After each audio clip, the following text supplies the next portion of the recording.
A pleasant day, everyone. I am Rovere D. Guevara, Health Education and Promotion Officer 3 and overall coordinator of the Public Health Unit. Today, I welcome you to the brief orientation on the Public Health Unit services. Pursuant to the Administrative Order 120 Series of 2000, or the integration of public health and hospital services in support of the national objective for health and creation of the Public Health Unit in all DOH hospitals, medical centers, and specialty centers. The Public Health Unit was officially established to support the implementation of national public health programs, institutionalize a coordination mechanism with primary care provider networks, and provide a one-stop shop patient navigation support mechanism within the hospital.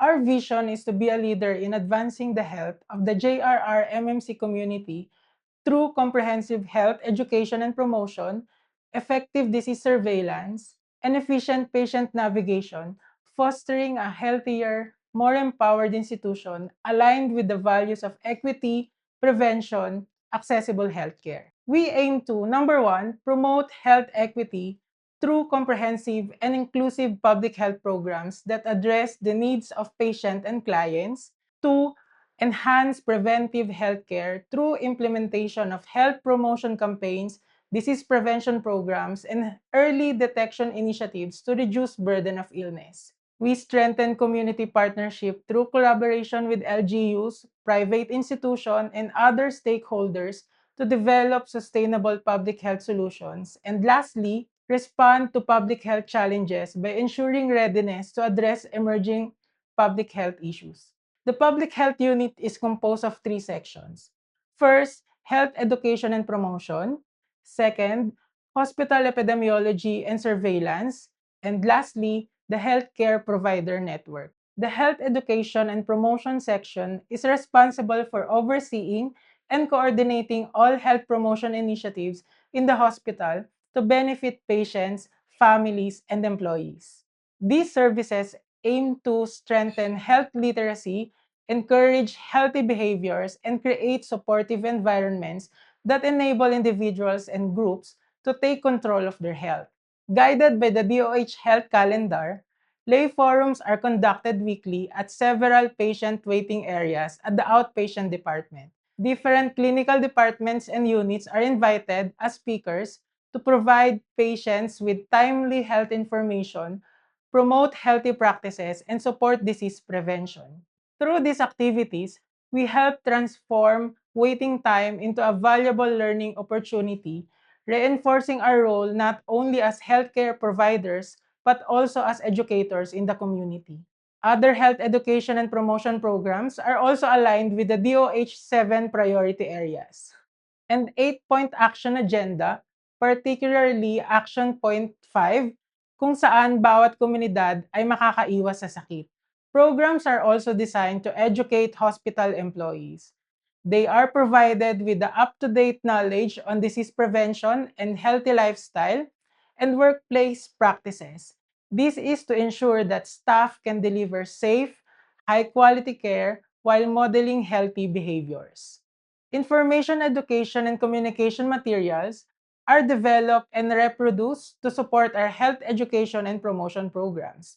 These materials, such as brochures, posters, videos, and digital content, help convey important health messages in a clear and engaging way. By providing accessible and accurate information, IEC materials empower patients, their families, and hospital staff to adopt healthy behaviors and participate actively in disease prevention and health promotion. Advocacy posters are shared through TV and digital boards to reach wider audience and increase awareness. Likewise, these posters are posted on official Facebook page of the Public Health Unit to further expand the reach. Again, I am Rovere D. Guevara of the Public Health Unit. Thank you very much for listening and welcome to JRR MMC.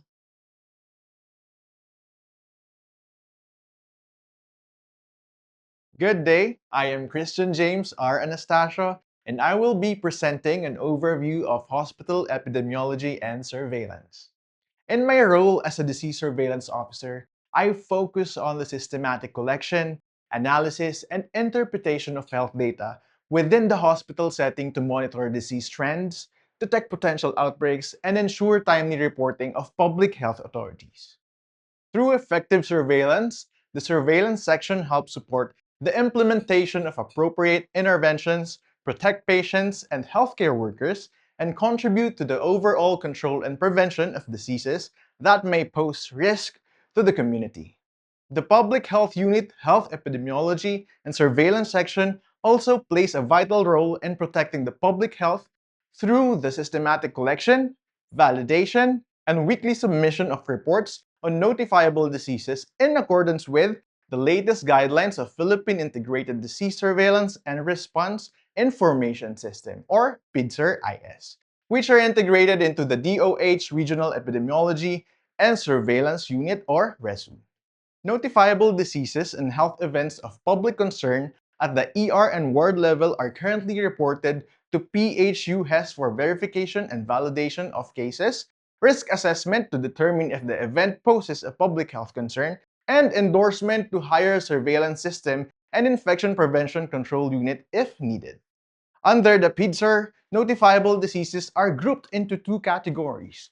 Category 1 disease are as follows. These are required for daily reporting, while Category 2 diseases are reported weekly. You can see on the screen the list of Category 2 diseases. Again, I am Christian James R. Anastasio of the Public Health Unit. Thank you very much for listening and welcome to JRR MMC.